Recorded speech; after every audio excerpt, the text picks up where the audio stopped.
the trouble with the thing. What kind of line you got there? I got 50-pound braid. Oh my God. Oh my God. Oh my God. That's a big fish.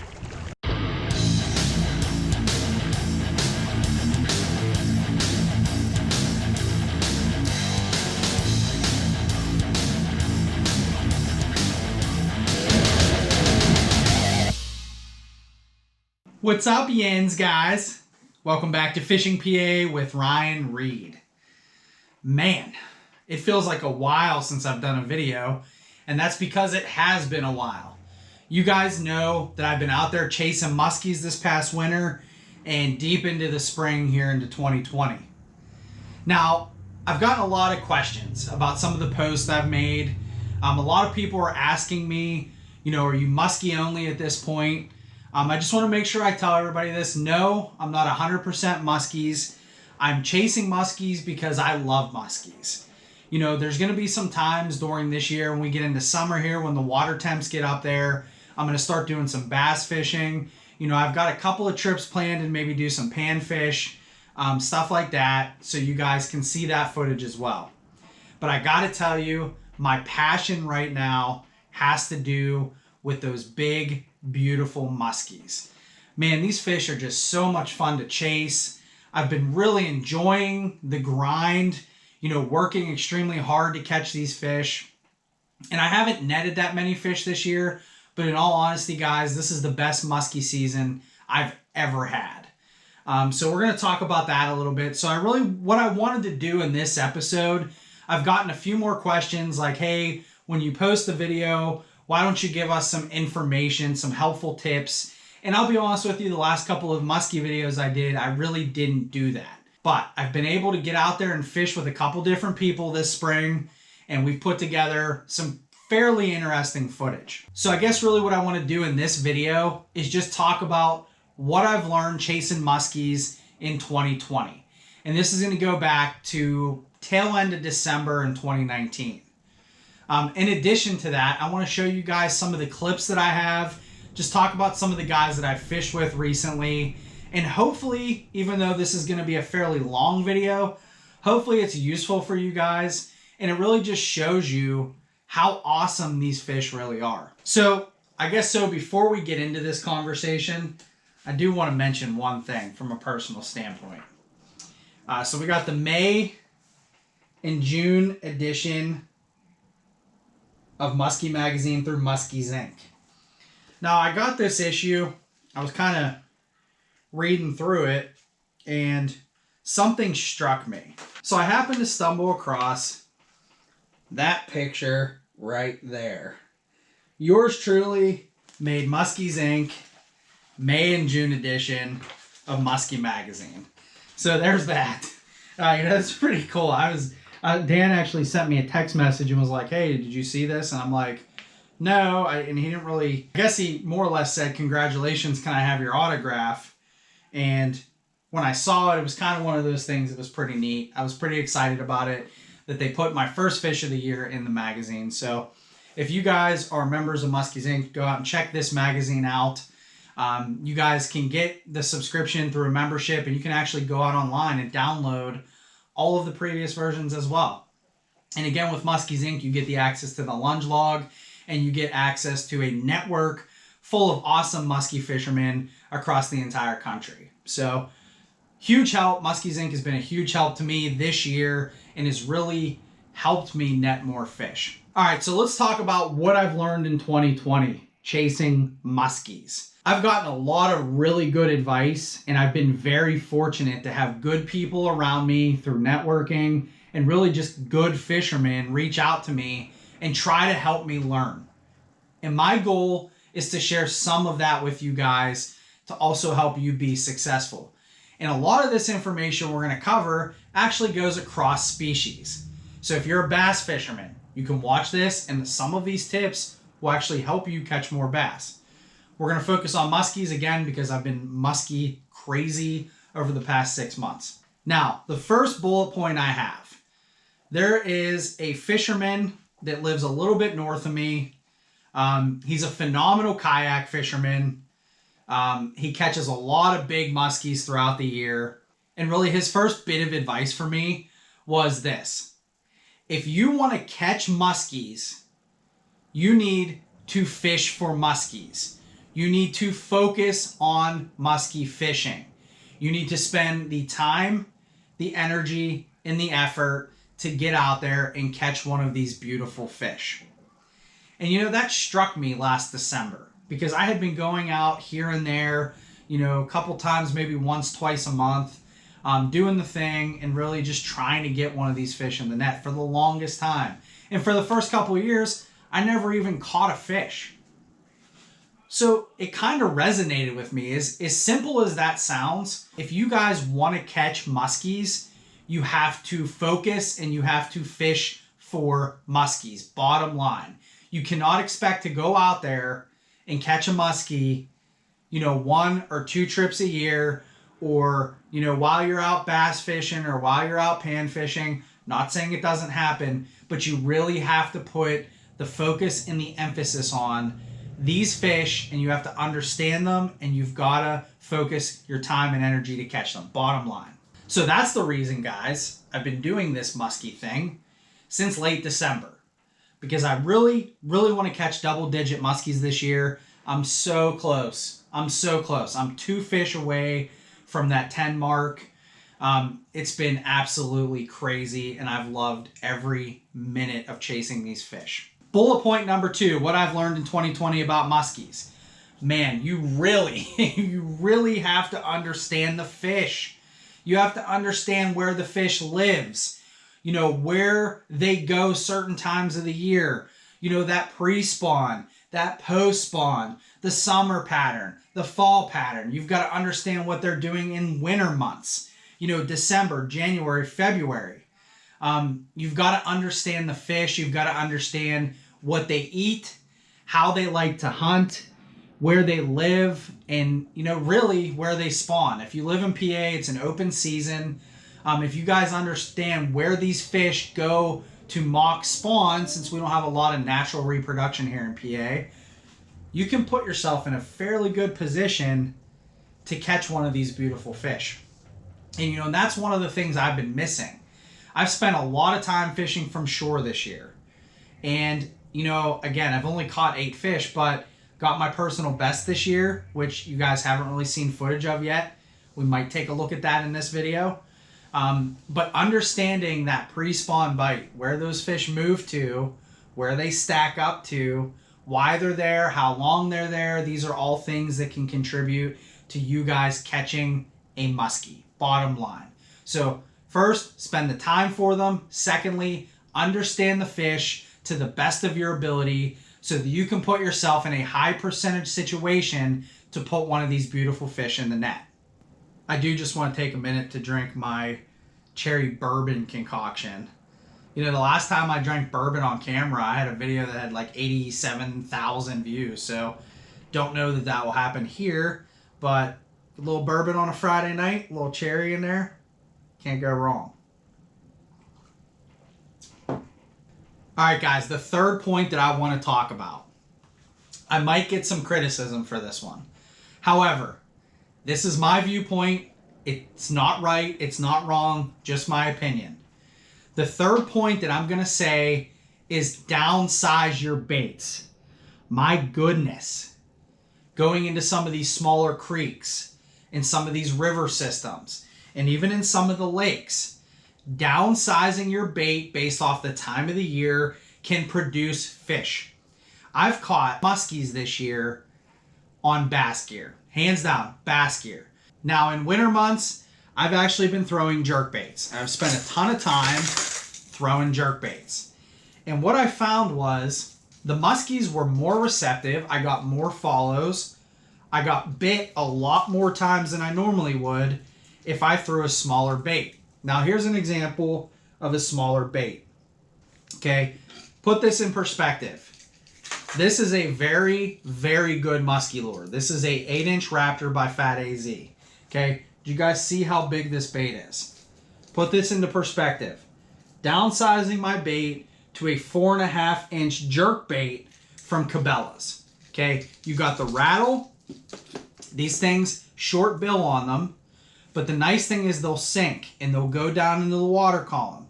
If you're fishing, 12 feet of water in a stream that drops straight off and you've got current, you can cast this out on light tackle. You can let it drop down in the water column and you can start your retrieves and they'll suspend.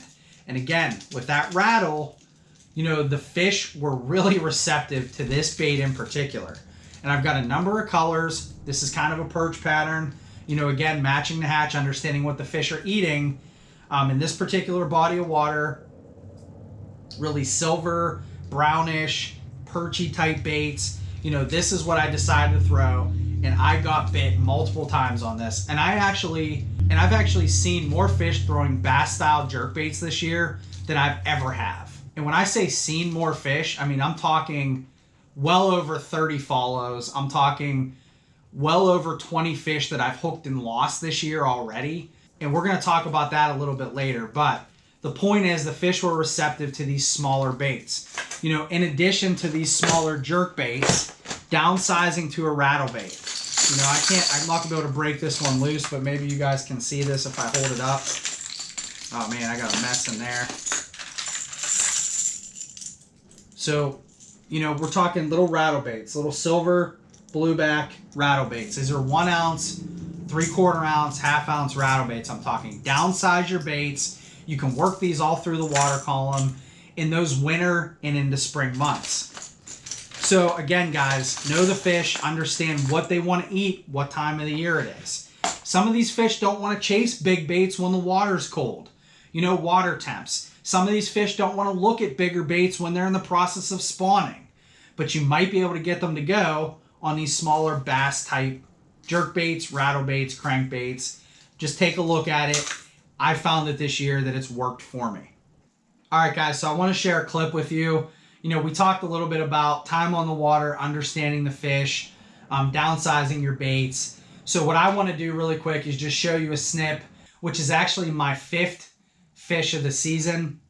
And then I want to talk about Mr. Tom Venata, Pennsylvania Monsters on Instagram. You guys need to go out and check Pennsylvania Monsters out on Instagram. Tom is a great dude, hit it pretty hard, and we had what I would consider an epic day of musky fishing. 8 fish hit the net that particular day. Super pumped about that. It was a lot of fun. It was really cool sharing that with Tom, and we got some fairly decent footage. So what I want to do here is I want to show you guys my 5th fish of the year, which came on Old Faithful here, the Fire Tiger Husky Jerk, 5.5 inch. And then I want to show you some footage from some of Tom's fish. Just kind of show you some of this footage, and then we'll move on to the next point. So here we go. Check this out. Oh God, dude. Sleep in on them. Of course it comes on this. Yeah, this is a good fish. Just keep loaded up on.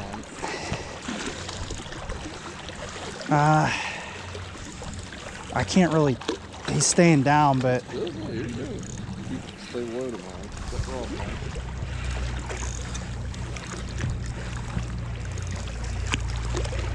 Dude, that was the longest pause with this bait ever. I look over your rod, man. It feels really small right now, but that's yeah.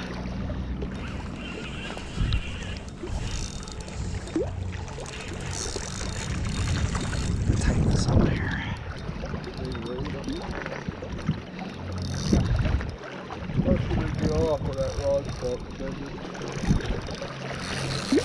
Oh my God, dude. Oh my God.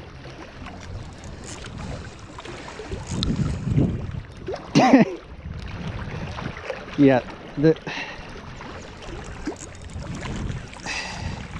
it's definitely a muskie. I can feel it. Oh, that's true. I don't think it's a walleye.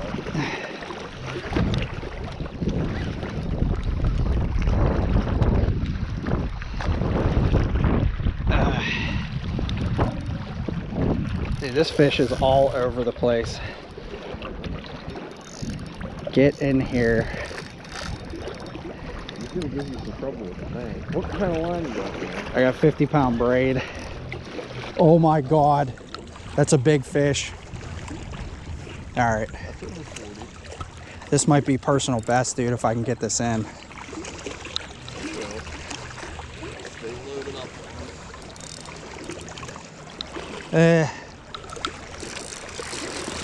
Oh. I got. Nice, dude. Nice. Nice.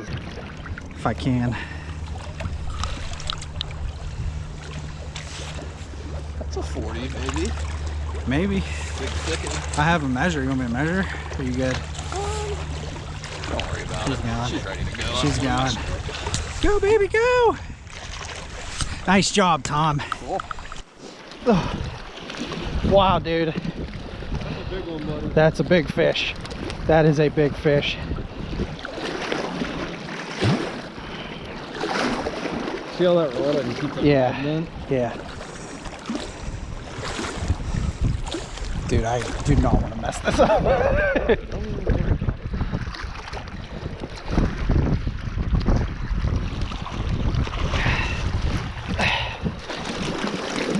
Got it. In the bag, baby. In the bag. And it's off. It's off. Nice. Nice, dude. Nice. 36, 37. Bye, baby. Bye, girl. Nice. Oh, dude, you're smoking them right now. Oh my God.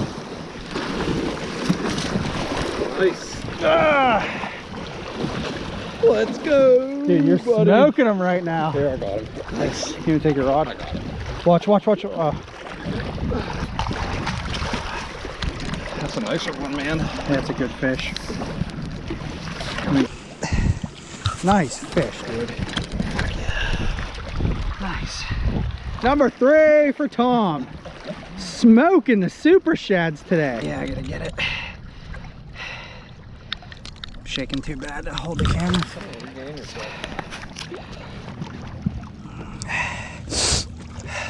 That's a 40. That's over 40. Let me get my gloves. This is my personal best. You gonna measure them before we take them out then? Yeah, maybe.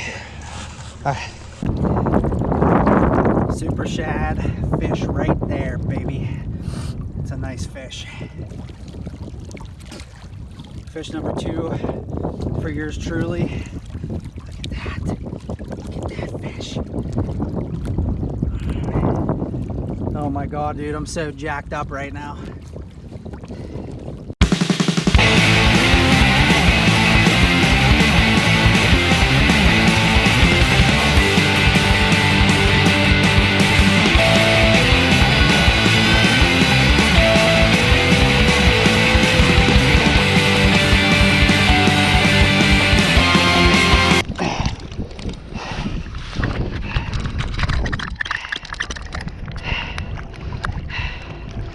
There you go, baby. There you go.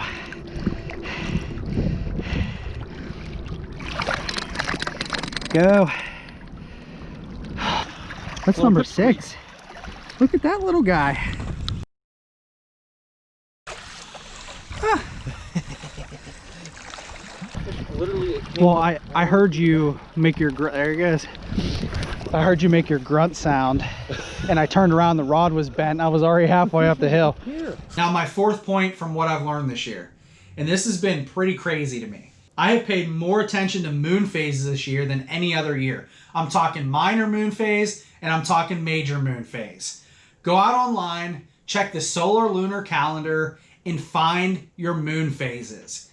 7 out of the 8 fish that I've caught this year have come in between a minor or a major. Bottom line, the moon phases matter 100%. There are feeding windows that occur over those times, and you guys, if you focus and you fish hard during those majors and minors, you can catch 1, you can catch 6. I have seen it this year. It's been crazy. So pay attention to those moon phases. They're super important to muskies. They're super important in general. One other thing I will say, just an observation, it's not right, might not be wrong. I have done way better on muskies in 2020 when I fished on a new moon versus a full moon. Full moon, 0 fish for the year. I have not even moved very many fish. New moon, I've moved a ton of fish, and I've caught more fish around the new moon than I have any other time in the month since January. Crazy. Craziness. In my opinion, crazy. So, bottom line, guys, again, the moon phases do matter. Feeding windows do matter. Pay attention to that stuff, focus on it, and fish super hard when you get to a minor or major moon phase. Okay, my next point, weather patterns. Hands down, weather patterns. I can tell you guys, whenever I've had a cold front moving into an area this year, I've done absolutely horrible. Cold fronts have destroyed me this year. We've had some really crazy weather. But what I will say with weather patterns, specifically what I've learned this year, is when you've got cold weather months, December, January, February, even into March, what I looked for after the first day of success I had was I would look at the weather patterns, and I would look at how long we were going to have consistent weather for over a period of time. Now, there were a few days in, I would say probably late January, like there was a day in late January that I had where I was looking, trying to figure out what day I wanted to try to get out and fish during the week so I could take a day off of work, so I could go to places where it's less populated, all of that stuff. And I started kind of targeting the 3rd or 4th consistent day of weather before the weather would turn, whether it would be a cool down or a warm up. I was looking for maybe 38 degrees here, 38 degrees here, 38. I was looking for the same, or 31, 30, 32, 34. I was looking for some of the same exact weather days before it dropped down to 17. So what I found was I had a lot more success on day 3 or 4 of a weather pattern than I have any other time of the year. And this has kind of been holding true for me through the spring.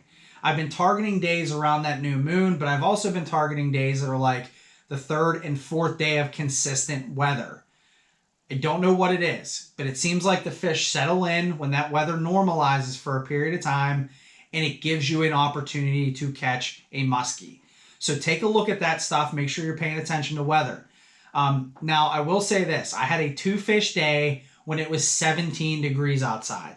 It was cold. It was windy. It was nasty. It snowed periodically. But bottom line is that was the 4th day of 17-degree weather that we had.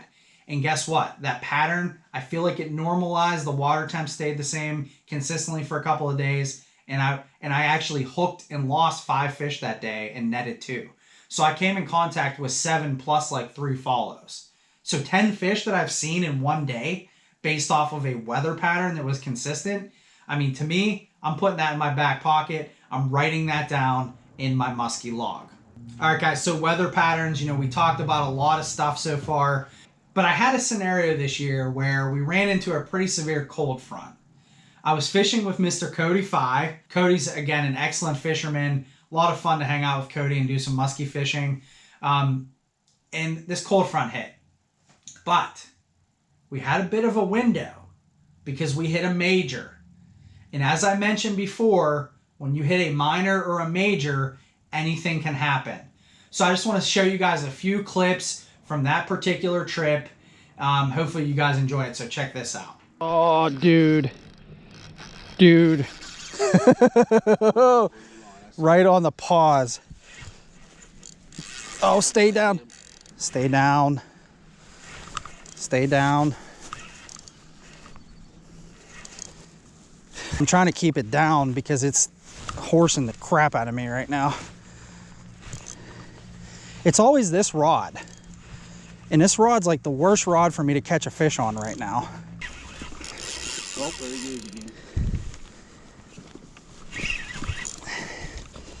That's a big walleye. Oh, that's a muskie. Is that a muskie? Yeah, it's a muskie. I want to try to get this bait out of the way. Yep. Easy, feller.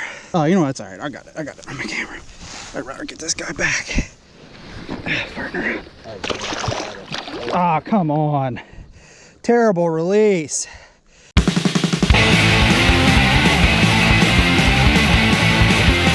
That's a really good fish. Oh my God, I can't mess this up.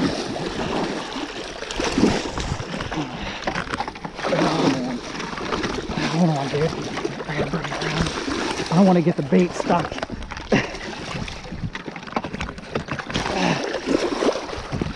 Oh my God.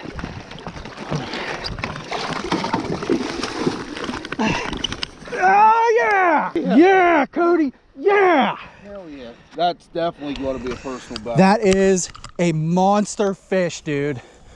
Oh my God. Oh my God. Yeah. Yes. That's awesome. Yeah. Woo, look at that fish. I didn't think I was going to get it in the net, brother. I was trying so hard. I was like, do not mess this up. Come on, girl.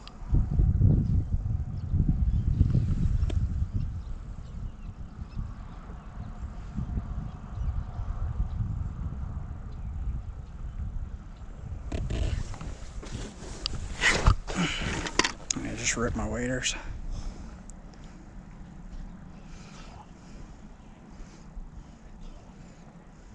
Here she goes. She's going. Go, mama. Go, mama. Yeah. All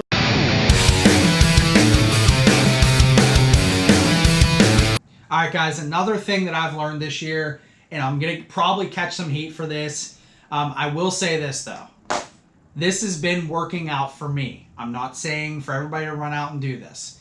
However, in December, January, February this year, and even into March, April, and beginning of May, I decided to downsize my gear. I was downsizing my gear because I was throwing baits like these, that clump of rattle baits right there. I was throwing baits like, and I want to show you guys this because this was probably my top producer for the year. You know, top producer, I was throwing baits like this, okay? This is a 5.5-inch Husky jerk from Rapala, Fire Tiger pattern.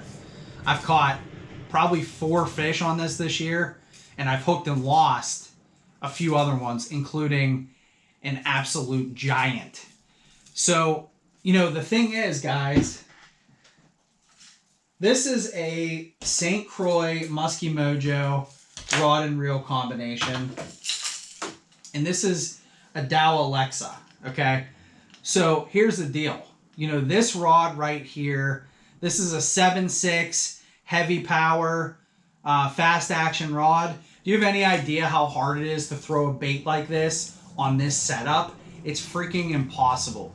You can't get enough casting because there's not enough weight in this bait for this rod to throw it. So what I've thought about doing is kind of like a lightweight method to catch muskies.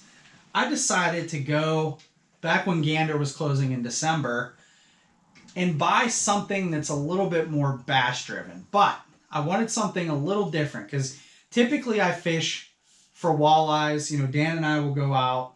I wanted to get some type of like medium heavy rod. So I ended up with an Ugly Stick. Now you guys know Ugly Stick's been around forever. It's a cheap rod. But for the most part, the rod's well made. The reel, for musky fishing, really, really pushing it. But this combo here, I got this for 17 bucks on clearance at Gander. And again, this combo is actually a 7-foot medium heavy 8 to 20 pound line. And you know, this reel is probably one of the bigger reels they have with these combos. This rod right here with the spinning reel, I can chuck these types of baits a mile. And the nice thing about this is this rod is just enough for me to be able to work jerk baits and really just rip them and pop them and pause them. And this thing, you know, I was a little skeptical. I've heard not to do this, you know, especially with like a 45-pound bass leader on, which is what I have on this. It's a 45-pound steel bass leader. I was a little skeptical because guys told me I couldn't do it. Guys told me I couldn't catch a muskie on that. I would never catch a muskie on that, you know, and I decided to go out and try it because I've struggled with some of the bigger rods with smaller baits. I can tell you guys, I've caught some muskies this year on that Shakespeare ugly stick combo. Okay, not saying to go out there and do it, because I've lost a lot of fish on that. And there's a time and a place for it. You know, in the wintertime, the fish were just nipping at these baits. They were just coming up to this and they were just nipping at it. Just hitting it here. Barely hooked. And some of these fish were just going to come up and just grab it and just turn and just swim.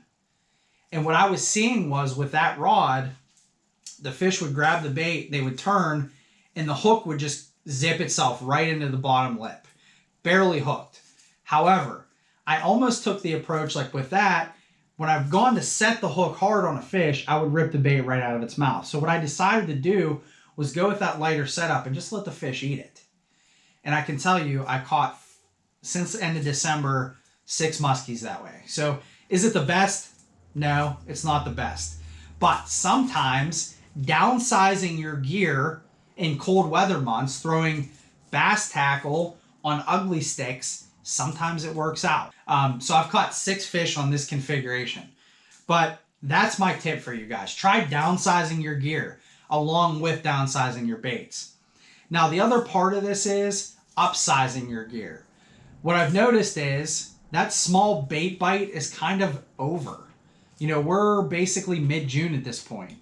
So I've been throwing a lot of bigger stuff, and you can't throw bigger stuff on that ugly stick. It does not work. You guys want to go out and you want to get a half-decent rod and reel combo like this Musky Mojo with a decent like Dower reel or something like this. This is a 711 to pick up slack. I wanted this so I could pick up slack quicker. Really, really helps with jerk baits. It helps with spinner baits. It helps with bucktails. It just helps in general. So, you know, I guess the whole point here is what I'm learning this year is that there's a time and a place for different types of setups. If you want to throw big rubber, like go get the right gear to do it. Because if you don't have the right gear, you're not going to be successful. You know, if you want to try the bass thing, go into it and try it. Just know that maybe another modification you should make on this is to upsize the hooks. You know, these hooks are small, and I've lost a lot of fish on these small hooks. So, you know, upsizing these hooks, similar to something that you would see here if I have one, I probably do. Look at that. You guys see that? That's a 1/2 ounce rattle bait with like 3/0 hooks on it, okay? With a rattle bait, it'll work. With some of these other jerk baits, it'll kill the action. So you've got to be careful. But bottom line is, play with the tackle. Understand your tackle. Understand what you can and can't do. Upsize your hooks, you know, on some of these smaller baits. Maybe try throwing a bigger hook on the front so the bait comes down in the front. Understand your tackle. Upsize when you have to. Downsize when you can. Play around with it. I'm learning it. I'm still learning it. But I found some success with it this year. All right, guys. One last thing I have to mention. I've got some footage I'm going to post here, but Donnie Swink, if some of you guys out there know who Donnie Swink is, check Donnie Swink, Swink Outdoors out on Facebook. Donnie was nice enough to take me fishing this week. We actually went up to Chautauqua and we did some casting. And one thing that I learned this year, and I've known this in the past, but I've never really known it from a musky standpoint and really lived and breathed it like I did this past Monday, is the importance of structure and really understanding and knowing the body of water you're fishing. My goodness, how many times do I go out to a lake and we just start trolling or I just start casting and I'm not necessarily focused on, even though I know some of this stuff, not necessarily focused on the right areas. Well, Donnie showed me how important that weed edge is up on Chautauqua Lake. He got me up on that weed edge. We drove the weed edge. I got to see the weed edge in person for myself through my glasses, and it was like watching a flipping aquarium. It was like watching fish in their natural habitat in an aquarium. You could look down and see, oh, there's a muskie, there's a gar, there's a bass, there's a walleye, there's thousands of perch, all stacked up on a weed edge. My goodness, understand the lakes and the bodies of water that you're fishing, understand the bait fish and where they relate to that structure, and understand where these fish live. You know, it's important. I mentioned it before, but like I didn't realize how many fish hang out on that freaking weed edge in Chautauqua. I know some of them kind of go off, some of them come up into the weeds, but man, it was insane. So if you guys are fishing weed edges, understand what breaks are, understand when to troll that stuff, when to cast it. Sometimes you just got to go out there and fish, and that's what we did. We actually moved like 8 fish on Monday. No eaters, but it was just crazy because we were seeing muskies all over the place as they related to these weeds. So really, really cool stuff. So again, just understand the body of water, understand the structure in that lake, and understand how the fish relate to that. And I promise you guys, you will come in contact with more muskies. I have seen it firsthand this year, and it's been eye-opening to me. You know, some of the adjustments I've made that we've talked about here, these tips, some of these minor adjustments that mostly everybody knows has made a huge impact on me as a fisherman. I've learned a lot more this year than probably any other year, and I've gained a lot of confidence fishing for muskies from shore, particularly in winter and in spring. Maybe I can keep this thing going come fall and back into winter. My confidence is a little bit shaken right now because now, you know, I'm the 3rd trip out and I haven't caught a fish, but that's how it goes. They're muskies. That's the other thing about muskies. These fish are big, beautiful creatures, but they can be complete jagoffs. They can be temperamental, and they can be irritable, and they can be finicky, and they can just like randomly come up to a mini Medusa and just like nudge it and just look at you like, yeah, dude, that's not going to get eaten. You know, it's just crazy to me. These fish like have personalities, and they're just really, really hard to catch. But when you get one and you get to hold it and you get to look at that fish and you get to look it in the eye and see it as the top predator that it is in some of these systems, and then you get to release it back, man, it's such an awesome feeling to know that you put the time and effort in and you grinded it out to make contact with one of these fish. So guys, that's why I'm doing it. You know, I love these fish. I love the chase. I love the grind. I love meeting new fishermen and talking to guys. Like every week I'm talking to guys about muskies. And you know, it's like, man, I'm at work typing on my keyboard and I'm thinking about muskies. I'm at home, we're making dinner, I'm thinking about muskies. I'm on the toilet and I'm thinking about muskies. It's a sickness, it's an illness, but I love these fish and I want to share as much as I can with you guys so that you understand how awesome these fish are. So guys, you know, that's kind of where I'm at. That's what I've learned in 2020. You know, there's a ton of killer baits out there. Zach Baker, you know, with the brown perch. I actually lost one of these at Pine Tuning this year. I was heartbroken. But Zach, you know, he's such an outstanding person. You know, he hooked me right up. Ready to get this guy back out in the water. You know, you've got raptors. I moved a couple of fish on this exact raptor recently. There's just so many good baits out there, man. There's like Boss Shads, you know, and Leos. I just ordered a bunch of Leos, the Mojos. They're just killer. I mean, there's a ton of baits out there. You guys just need to find what works for you and use it and stick with it. You know, another thing, guys, I want to talk about that I've learned this year really has to do with proper release tools. You know, I caught 2 fish in December. I drug the fish up on the shore. I got beat up for it a little bit, rightfully so. And, you know, the guys that have brought it up to me, I was really grateful for that because I want to take care of the fish as much as I can. And I want to do my part. I want to release that fish healthily. So one of the things I did is I went out and I bought a net. You guys have already seen it. It's a Ranger net. I got it for like $60 at Dick's. It's got a fairly wide hoop on it. It's like 40 by 44. Not the biggest net out there. There's some RS nets and some other really awesome nets out there. But for me, it works when I fish from shore. You know, mostly everybody I know that has a boat has a nice big net, so I don't have to worry about it too much. Something a little bit more compact that'll give the fish enough room. Make sure if you guys are going to musky fish, make sure you have a good net. It saved me a number of times this year, and it really, really helps take care of the fish. Secondly, I had a little incident. I was at the creek, and I had a fish come up and just absolutely torch one of these little jerkbaits. And I mean, absolutely just completely choked it. I mean, completely. And I was freaking out because guess what? My pliers were about big. I got extremely lucky with that fish. I was able to pop the bait out. You know, this thing's jammed down in its throat. One other tip for you guys, one thing that I learned the hard way again, buy a pair of like 16-inch pliers. I mean, these pliers right here, look how big those guys are. You know, these pliers, I got these at Harbor Freight. They came 2 in a pack, like $10. And I've pulled several baits out of muskies this year with this particular guy. And it's a lot easier. It's safer for you. It actually gives you a little bit more leverage with the fish. And it's just a great addition. One other thing I want to tell you guys is make sure you guys buy a good set of snips. And snips being to cut hooks.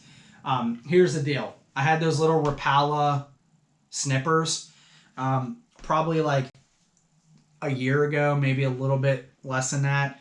I had a Galashat hanging up on the wall. One of my cats, oh, save her.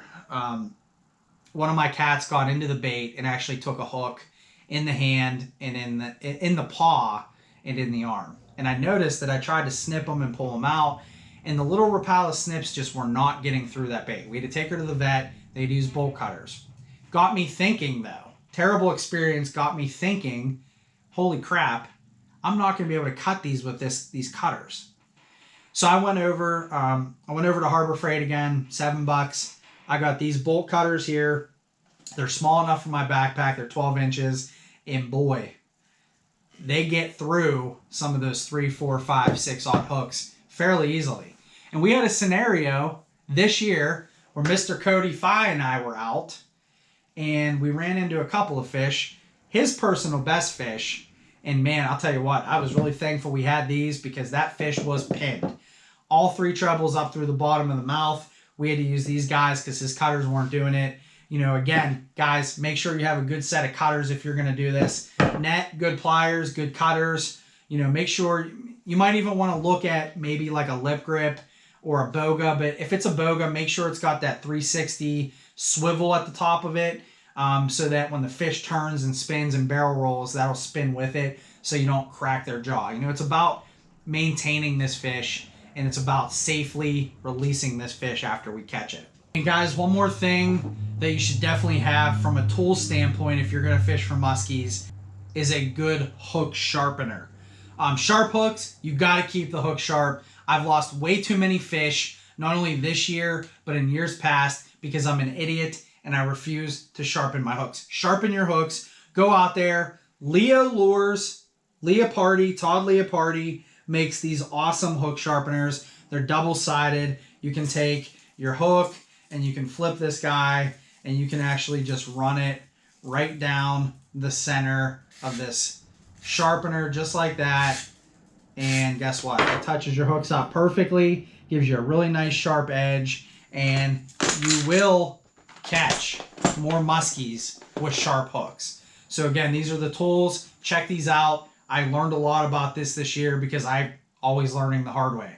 All right, yins, guys. It's been absolutely crazy. It's been so much fun chasing these fish.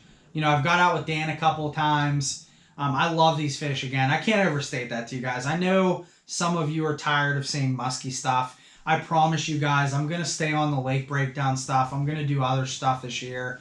I'm just so enamored with muskies. And you know what? YouTube is about you. And I have a passion for these fish right now, so I want to share this with you guys. So, you know, bottom line is be passionate about what you guys love. Spend the time to do it. Work hard at it. You know, put an emphasis on working hard at what you love, and good things will happen. I promise you. I do want to just say, you know, I hope everybody's being safe out there. I will not talk about what's going on outside of here in the world. It's just been absolutely nuts. That's not my forum. My forum is to talk about fishing and really stay out of the political side. But I do want to say, you know, please, all of you, be safe out there, whether that's dealing with illness or dealing with what's going on with some of these riots. Please be safe, be smart. and just really, you know, do your best to treat everybody with respect and dignity, and just be positive in life, man. It's all about being positive and just show love. Be loving and kind to your neighbors and everybody around you. And I promise you guys, good things will happen if we do that. So, you know, I've talked for a while here. I know this is a long video, but guys, I just really want to give you something. I've got some footage I want to post, but I wanted to do this one before I get into that and just share with you guys what I've learned this year. So if you guys liked this video, hit that like button for me. If you guys like this content overall, please subscribe to my channel. Do not forget, I have Facebook, I have Instagram. If you guys are on Facebook or Instagram, look me up. You know, Fishing PA with Ryan Reed on Instagram, Ryan Reed on Facebook. Drop me a message. Let me know how your fishing's going. I'm super excited to just stay in touch with you guys and just keep fishing this year. Keep casting. My motto for 2020 is just keep casting and good things will happen. All right, Yins, guys, I do want to leave you with one last clip from the Three Rivers Musky Inc. tournament on Pymatuning Lake. I did happen to get one fish on that Saturday. It was a small little 26-inch muskie, but she was my 26-inch muskie. It was probably a male, actually, because it was only 26. But, you know, honestly, it was my fish. We netted it, and I was super excited to get another Pyme muskie this year. So, really cool stuff. Hopefully you guys like that. So, all right, I'll leave you guys with this clip. I'll just say, tight lines. We will see yins next time. Yeah, dude, that had to have been a fish. It's not on there now? No? No. Yeah, 'cause we're in 20 feet of water. I mean, you saw that, right? Yeah.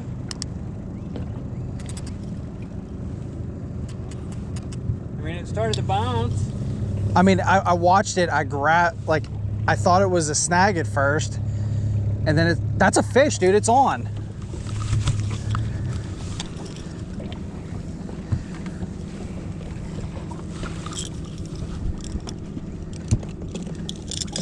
What's going on? Why won't this come in? Oh, it's already in. Whoa, whoa, whoa. Dude, if we get this fish, I'll be really surprised. Because he's small. Oh, it's a fish. I might be tangled in another line over I there. don't know if you stay up. If he doesn't go down, you're not.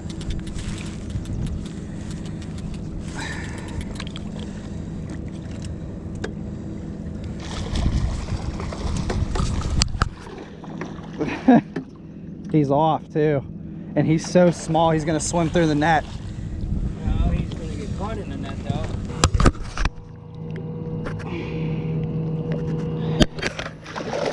God.